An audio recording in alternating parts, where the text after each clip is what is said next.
사무엘하 12장 9, 10절입니다. 받들어 읽겠습니다. 그런데 어찌하여 내가 주의 계명을 업신여겨 그가 보시기에 악을 행하였느냐.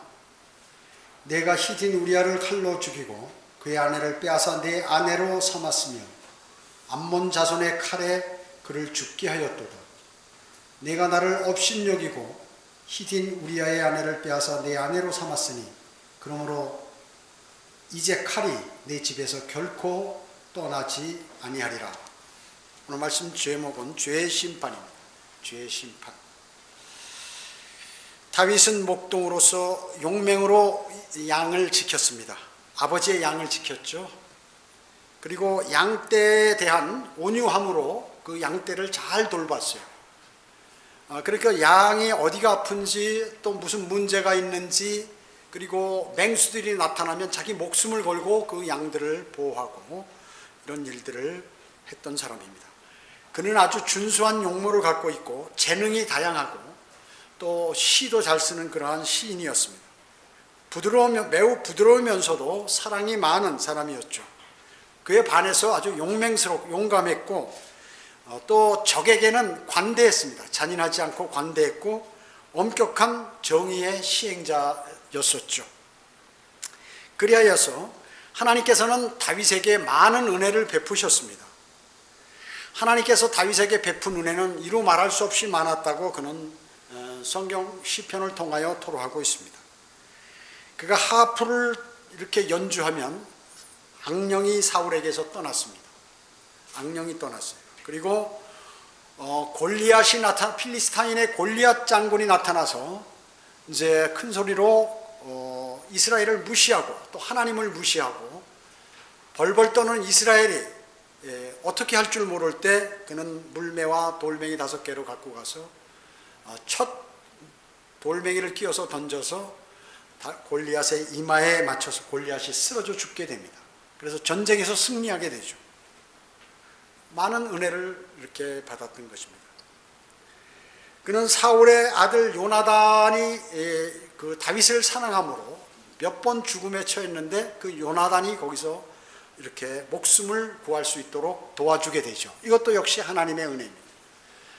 여러분이 어렵고 힘들 때 다른 사람을 통하여 위로를 받기도 하고 힘을 얻기도 하고 하게 되는 것이죠. 그뿐만 아닙니다. 이방으로 도망가죠. 필리스타인이 도망가가지고 아주 많은 고생을 합니다. 심지어 미친 짓까지 하고. 그렇지만 그는 늘 전쟁에 나가면 승리했습니다. 왜 승리했을까요? 늘 그는 하나님과 교제하는 사람이었습니다. 그리고 하나님께 모든 것을 여쭤보고 그분의 지시에 따랐던 것입니다.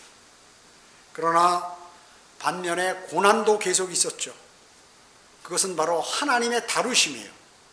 좋은 하나님을 사랑하고 하나님을 경외하고 또 하나님께 순종하는 그러한 사람임을 하나님은 아셨지만 더욱더 그를 강성케 하기 위해서 적절하게 고난을 베푸셨습니다. 욥과 같이 그렇게 하셨던 것이에요. 그렇기 때문에 그는 열심히 노력해서 그 고난으로부터 탈피하고 그 고난 가운데 있을 때 주님에게 더 가까이 다가가고 함으로써 주님과 더 절친한 사이가 되었던 것입니다. 자, 하나님의 은혜를 그러나 무시하고 다윗은 죄를 지었죠. 하나님의 말씀을 무시했습니다. 그래서 다른 사람의 그 부하 장군의 부인인 밧세바와 이제 간음을 하게 되고 우리아의 아내와 간음을 하게 되죠. 그리고 그것을 숨기기 위해서 이제 임신을 하게 되는데 그것을 숨기기 위해서 우리아 장군을 아주 그 암몬 자손과의 전쟁하는데 가장 극심한 곳에 내보내서 죽게 만드는 것입니다.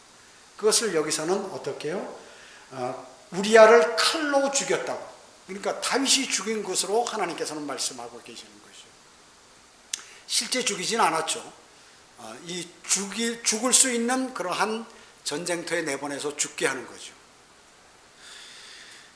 그리고 그 아내를 이제 밧세바를 자신의 아내로 삼았습니다.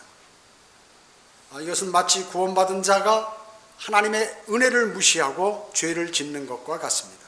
하나님을 원망하고 하나님을 배반하고 하나님께 불평하고 하는 그러한 것입니다. 그리스도인은 하나님께서 베풀어 주신 그 은혜를 무시하는 그 구원의 그러한 영원한 기쁨, 그리고 영원한 생명의 보장, 이런 것들을 무시하고 변화된 삶을 살지 못하고 말이죠. 또 복음과 진리가 얼마나 귀한지를 알지 못하고 그냥 평범하게 살아버리는 그러한 경우, 이것은 다윗과 같은 삶을 사실은 사는 것입니다. 계속 죄와 연루하고 과거의 나쁜 습관들을 제거해버리지 못하고 계속해서 그 나쁜 습관들을 갖고 있고 하는 것은 내가 죄와 연루될 확률이 많이 있다는 것입니다. 그래서 그 죄를 누가 지적하냐면 나단 선지자가 와서 지적하는 것이죠. 바로 이 나단 선지자는, 그 나단 선지자의 말은 말이죠, 거울과 같은 것이에요. 우리가 거울을 보면 얼굴에 무엇이 묻었는지, 어떻게 머리가 잘 빗어졌는지 이렇게 볼 수 있는 것과 마찬가지죠. 여기 다윗이 그 얘기를 하니까 5절에 보면, 12장 5절에 보면, 5, 6절에 보면 다윗이 그 부자에 대해서 크게 노를 발하여 나단에게 말하기를, 주의 사심으로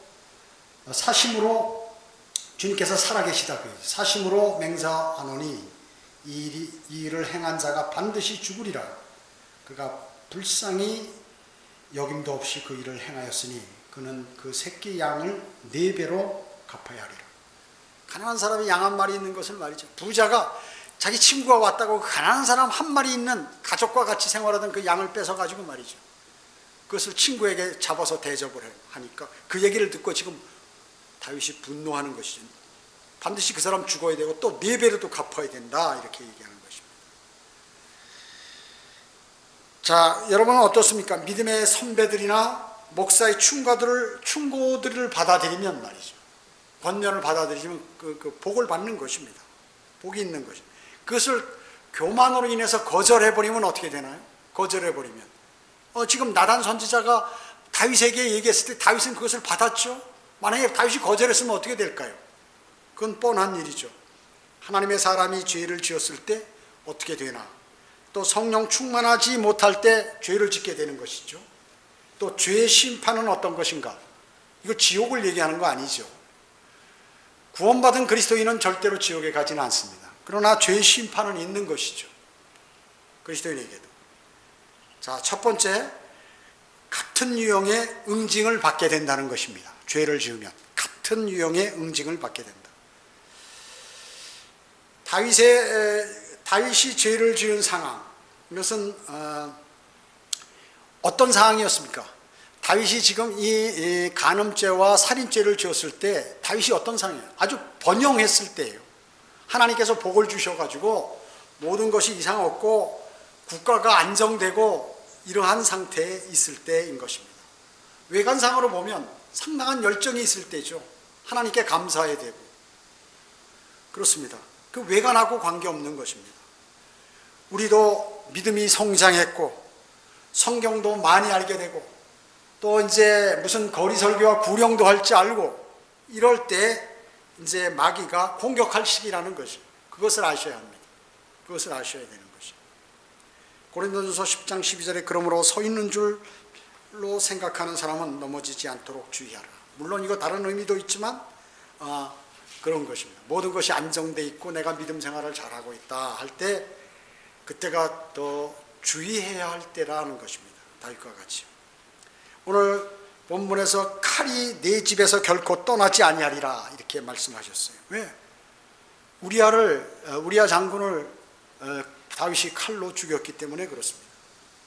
다윗의 딸 타말은 이복 오빠 암논에게 강간을 당하죠. 강간을 당하는 것이죠. 이복 오빠가 이복 여동생을 강간하는 거예요. 그러니까 암논은 동생 압살롬에게, 그 암논이 그렇게 하니까 타말하고 같은 압살롬이 말이죠. 같은 배에서 난 압살롬이 암논을 살해하죠.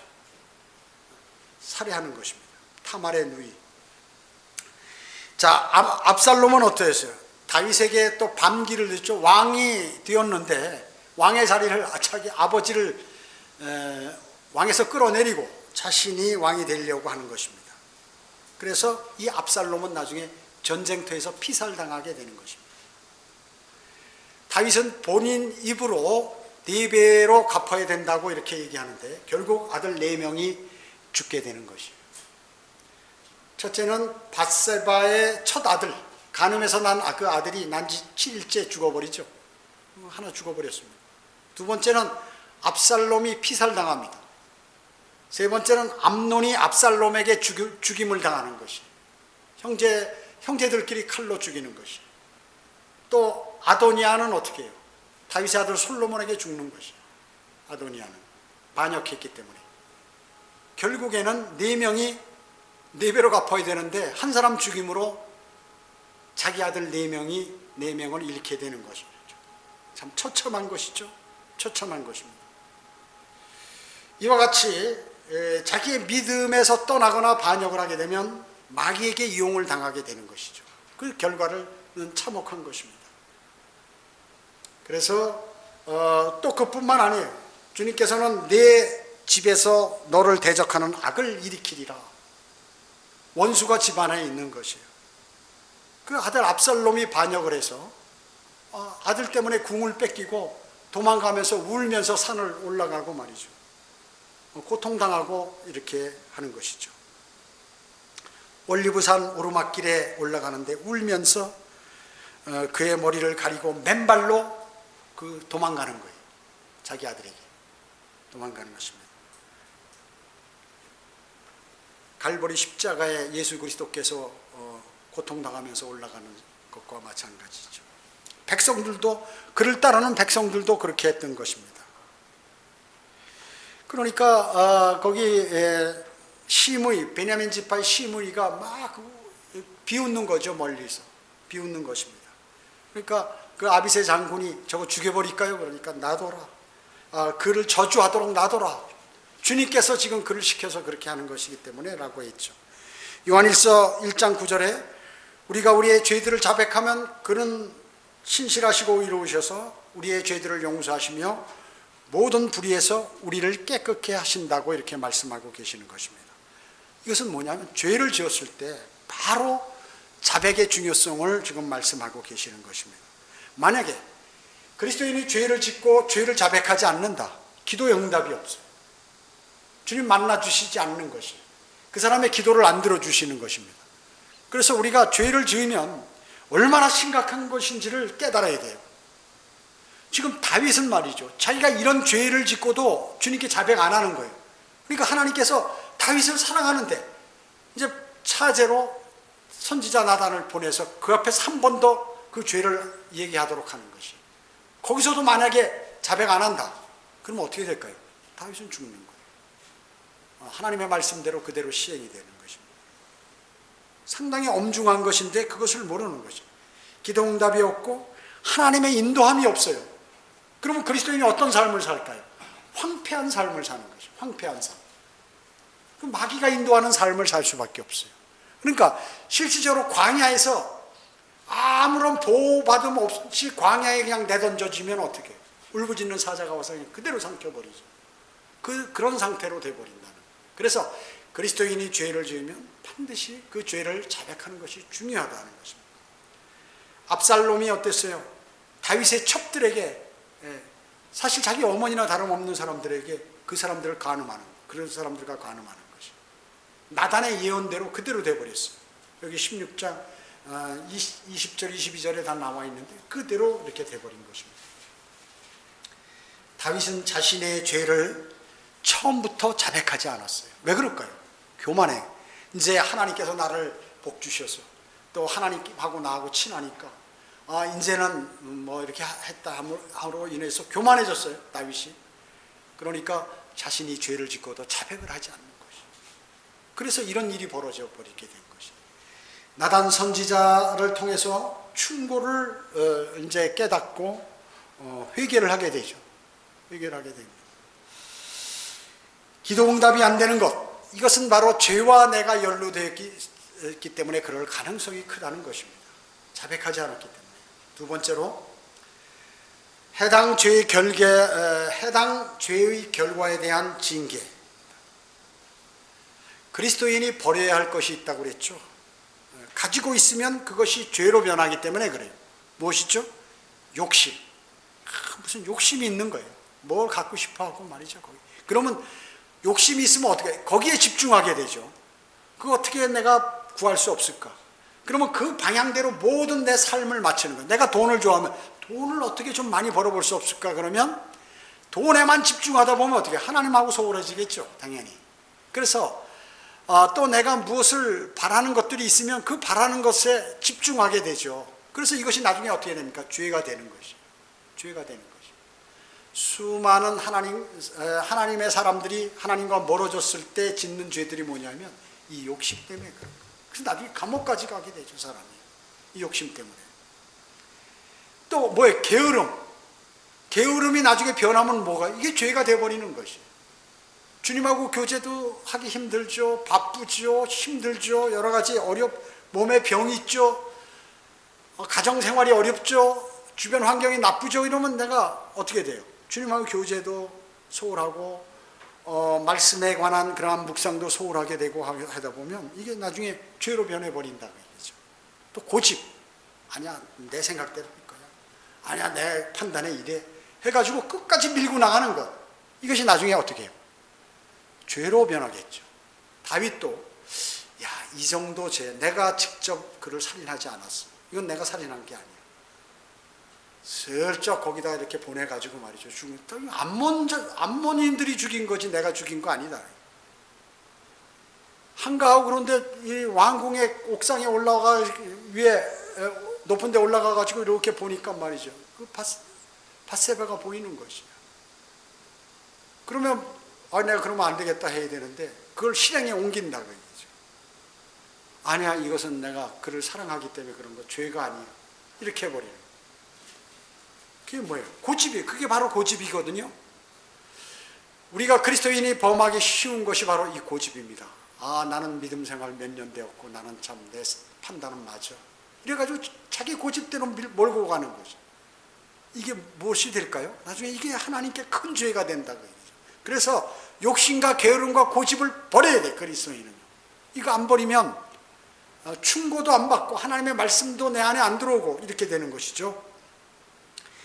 다윗 본인은 징계를 받지 않았습니다. 나중에 이제 자백했고 즉시 자백을 했기 때문에 나단이 얘기할 때 육신적인 죄에 대한 징계, 육신적 죄에 대한 징계는 그것으로 인해서 난 아이는 바로 7일 만에 죽어버렸어요. 죽었어요. 그렇지만 걔는 그 죽은 아이는 뭐 죄가 없죠. 하늘나라 갔겠죠. 하늘나라 가는 거예요. 이제 그때는 이제 이미 하늘나라가 갈 수 없기 때문에 지하 낙원에 가 있었겠죠. 그 다음에 영적 죄에 대한 징계 또 하나 있어요. 영적 죄에 대한 징계. 이거는 이제 백성들을 이제 그 군대 수를 세는 거죠. 야, 이제 막강하구나. 내가 갓 선지자가 그것이 교만이라고 지적하게 되죠. 하나님께서 지적하는 것이에요. 너 7년간 이 땅에 기근이 있고 원수들에게 3개월 도망다니고 3일 동안 전염병이 돌고 어떻게 하겠느냐. 그러니까 3개월간 적에게 도망간 다음에 과거에 경험해 봤거든요. 이것처럼 힘든 게 없는 거예요. 그거 안 하고 7년간 기근. 야, 그 백성들도 원성이 대단하고 막 죽어 넘어질 텐데 안 되겠다. 그럼 3일간 전염병. 7만 명이 죽어버리는 거죠. 다윗에. 자, 육신적인 죄의 징계는 자기가 해당되는 그 아들 하나만 죽었어요. 영적인 죄에 대한 징계는 어때요? 7만 명이나 죽어버리게 된 것이죠. 여러분이 이것을 우리가 무엇을 깨달아야 합니까? 우리가 영적으로 죄를 짓는 것, 내 영적으로 피폐해 있는 상태에서 주님하고 확실한 교제를 맺지 않는 것, 이건 더 큰 징계가 따라올 수 있다 하는 것을 우리는 알 수 있는 것입니다. 하나님의 사랑받은 자가 정말 그 사랑을 무색해 하고 파렴치한 죄를 지어버리는 하나님의 징계를 받아야 하는 것이죠. 구원받은 사람도 우리가 얼마나 많은 하나님으로부터 은혜를 받았습니까? 근데 하나님을 무시하고 하나님의 말씀을 우습게 여기고 또 죄를 지으면 자백도 안 하고 이러면 주님으로부터 징계를 받아야 하는 것이죠. 십자가의 자비를, 또 십자가의 자비, 그 희생, 그것을 무시하고 그러는 것입니다. 세상에 있는 모든 사람들은 십자가의 자비와 주님의 희생을 무시한 죄로 또 불과 유황이 타는 곳에 영원한 멸망으로 던져지게 되죠. 그것입니다. 영원한 멸망으로 던져지게 되는 것이죠. 여러분, 잠언 16장 1절 한번 찾아보세요.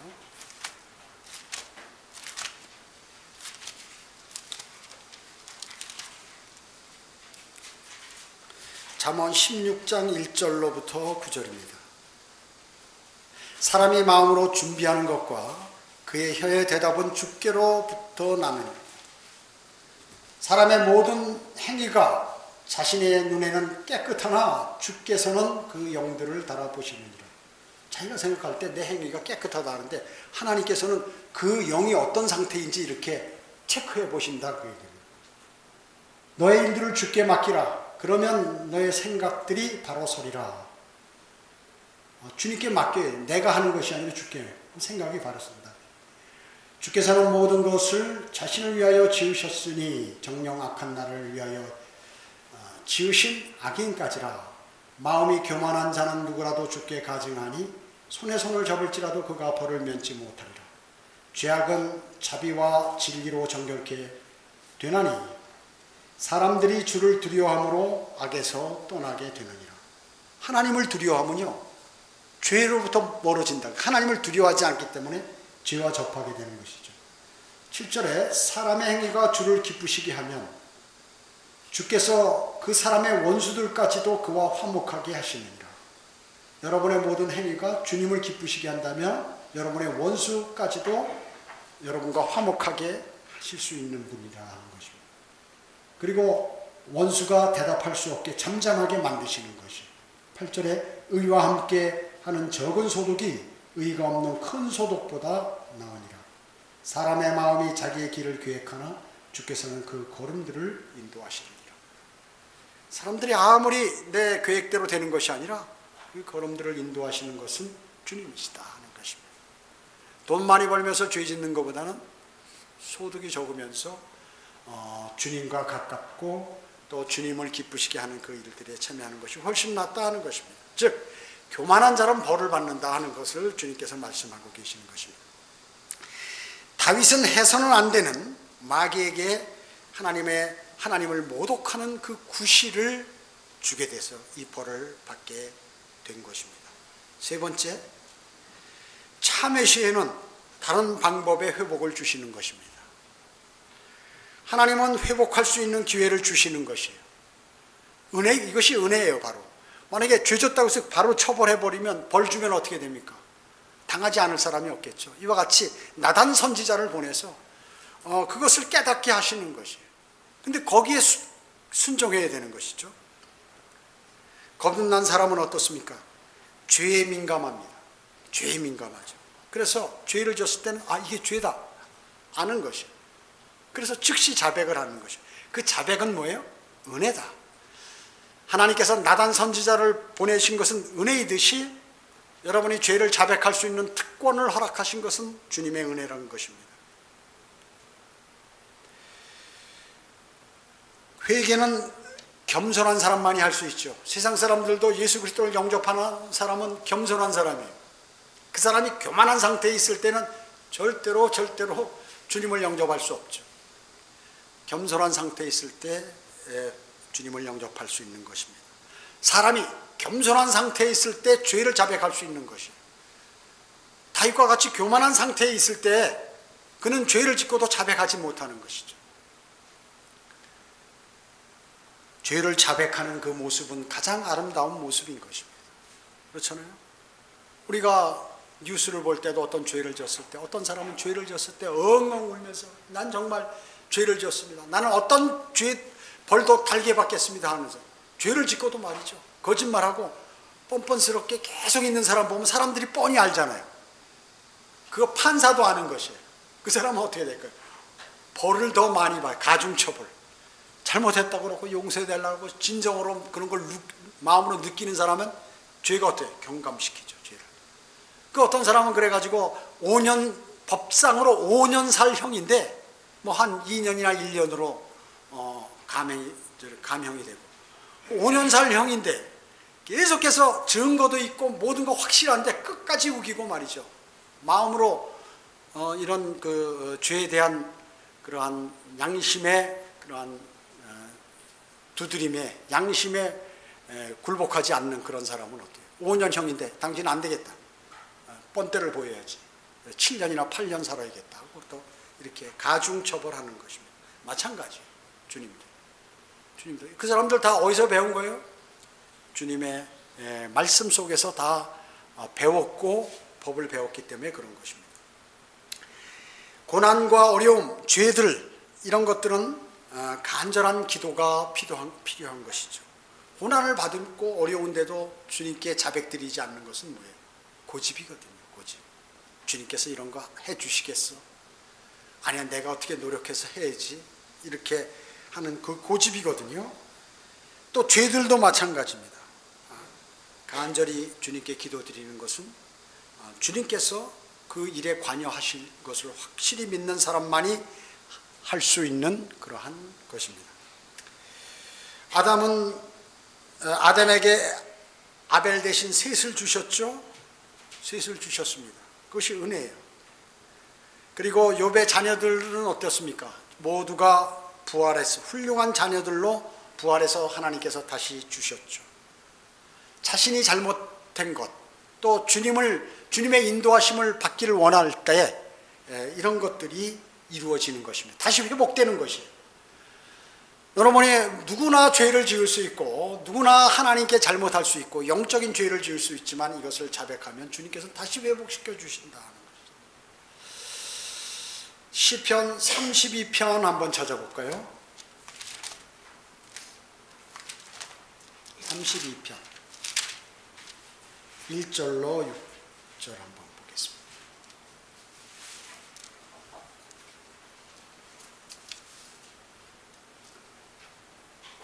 죄가들을 용서받고 죄가 가려진 사람은 복이 있도다. 차백해서 용서받는 사람 복이 있다. 주께서 정죄하지 않으시고 그 영에 간사함이 없는 자는 복이 있도다. 내가 침묵을 지킬 때 종일 신음함으로써 내 뼈가 쇠잔하였나이다. 다윗이 죄를 자백 안 하고 가만히 있을 때는 내 뼈가 막 녹았다. 자백해버렸으면 다 털어버렸으면 시원할 텐데 밤낮 주의 손이 나를 짓누르니 내 진에게 여름철의 가뭄으로 바뀌었나이다. 셀라. 물론 이게 교리적으로는 이게 셀라가 들어가면 이제 고통받는 대환란 때 유대인들을 얘기하지만 우리가 영적으로 적용하는 것입니다. 자, 내 진액이 여름철의 가뭄처럼 바뀌었나이다. 영적 상태가 이렇게 아주 액이 다 말라버렸다. 그러죠. 메말라 있다. 영적 상태. 내가 내 죄를 주께 시인하고 내 죄악을 숨기지 아니하였나이다. 내가 말하기를 내가 내 죄과들을 주께 자백하리이다 하였더니 주께서 내 죄의 악을 용서하셨나이다. 셀라. 이로 인하여 경건한 자는 누구나 주를 만날 수 있을 때 주께 기도하리니 진실로 큰 물들의 홍수들일지라도 그에게 미치지 못하리이다. 죄를 지면 빨리 자백해야겠다는 이 말씀이에요. 그러면 주님께서 다 들어주시고 큰 홍수가 나도 그것이 나에게 해를 끼치지 못한다라고 이렇게 말씀하고 있는 것입니다. 시편 41편 4절에서도 내가 말하였으니 주여 나에게 자비를 베푸소서 내 혼을 고치소서 내가 주를 대적하여 죄를 지었나이다 라고 다윗은 토로했던 것이에요. 이렇게 해야 돼요. 우리도 무슨 조그만 재료도 줬을 때 이렇게 주님께 다가가야 한다는 것입니다. 여기 시편 51편 한번 볼까요? 이게 이제 회개의 기도죠. 다윗이 죄를 자백하는 것이죠. 괴로워하며 밧세바와 동침무한 것입니다. 시편 51편 1절로 7절에 보면 오 하나님이여 주의 자비하심에 따라 나에게 자비를 베푸소서. 주의 온유한 자들의 풍성함을 따라 내 죄가들을 지워버리소서. 나의 죄악으로부터 나를 철저히 씻으시고 나의 죄로부터 나를 깨끗하게 하소서. 내가 내 죄과들을 아오니 이제 아는 것이죠. 자기 잘못을. 내 죄가 항상 내 앞에 있나이다. 주만을 거역하여 내가 죄를 지었으며 주의 목전에서 이 악한 행실을 하였으니 주께서 말씀하실 때 의롭게 되시고 주께서 판단하실 때 순전하시리이다. 보소서 내가 죄악 중에 조성되었고 죄 중에서 내 어머니가 나를 배웠나이다. 보소서 주께서는 마음에 있는 진실을 원하시오니 주께서는 감추어진 곳에서 나로 지혜를 알게 하시리이다. 우슬초로 나를 정결케 하소서. 내가 깨끗게 되리이다. 나를 씻기소서. 내가 눈보다 더 씻게 되리이다. 죄를 짓고서 철저하게 자백하는 것이에요. 여러분 이런 방식으로 자백해야 하는 것입니다. 참회, 괴로워하며 하는 것입니다. 죄의 대가, 즉 심판, 이것이 얼마나 비참한 참혹한 것을 알아야 합니다. 반면에 인간의 죄악에 반해 하나님의 은혜는 측량할 수 없이 큰 것이에요. 인간은 참 죄를 많이 짓는데 그 은혜는 측량할 수, 하나님의 예언은 반드시 성취되죠. 성취되는 것입니다. 성경에 어느 곳에서나 하나님의 자녀들이 죄나 인격의 결함에 대해서 하나님께서는 지나치시지 않아요. 그 자기의 자녀가 죄를 딱 지면 너 봐줄게 이렇게 지나가지 않는다. 딱 그것을 눈여겨보시다가 자백하는 것을 기다리고 계시는 것이에요. 안 했을 때는 반드시 거기에 징계를 가하시는 것이다. 모른 척 하지 않으신다는 것이죠. 죄에 대해서. 그렇기 때문에 수많은 사람들은 지금 멸망으로 향하고 있죠. 주님께서 성경은 그럽니다. 너는 알지니 너의 모든 것에 관해서 하나님께서 너의 모든 것으로 인하여 너를 심판하시겠다고 성경은 말씀하고 있는 것입니다. 그래서 하나님께서 이 땅에 사람의 몸을 입고 오셔서 죽으시고 장사되었다가 부활하신 그 예수 그리스도를 구세주로 받아들여서 죄의 그러한 영원한 심판으로부터 모면해야 된다. 세상 사람들. 그리고 구원받은 그리스도인들도 늘 죄를 지을 때마다 죄를 주님께 자백함으로 죄의 심판으로, 죄의 그 징계로부터 벗어날 수 있도록 그렇게 해야 되는 것입니다. 하나님을 두려워함으로 죄로부터 멀어지는 것입니다. 세상 사람들은 하나님을 두려워하지 않기 때문에 주님을 영접하지 않는 것이에요. 혹시 죄를 지면 우리는 죄를 간절히 자백해야 하고 다시는 그 죄를 짓지 말아야 하는 것입니다. 그것이 그리스도인으로서 삶을 잘 사는 것입니다. 죄에 대한 심판, 대가는 반드시 온다는 것을 우리는 알고 죄로부터 멀어지는 그러한 삶을 사셔야 하는 것입니다. 기도하겠습니다. 전전능하시고 자비로우시며 우리의 모든 기도에 경청하시고 우리의 죄들을 낱낱이 기억하시는 위대하신 아버지 하나님을 찬양합니다. 저희가 죄를 지을 때마다 담대하게 주님 앞에 나와서 주 예수 그리스도의 보혈의 공로를 의지하여 주님께 죄를 자백하므로 모든 죄들을 다 털어버리고 씻어버리고 주님의 인도하심에 다시 동참하는 아름다운 그리스도인의 삶을 살기를 원합니다. 주님, 저희가 죄를 지을 때마다 그 죄를 기억나게 해주시고 또 즉시 자백할 수 있는 그러한 환경을 저희에게 조성시켜 주시기 원합니다. 저희도 또 그렇게 하기를 원합니다. 주님 함께 해 주시옵기를 바라오며 다시 오셔서 저희를 데려가실 주 예수 그리스도의 이름으로 기도드립니다. 아멘.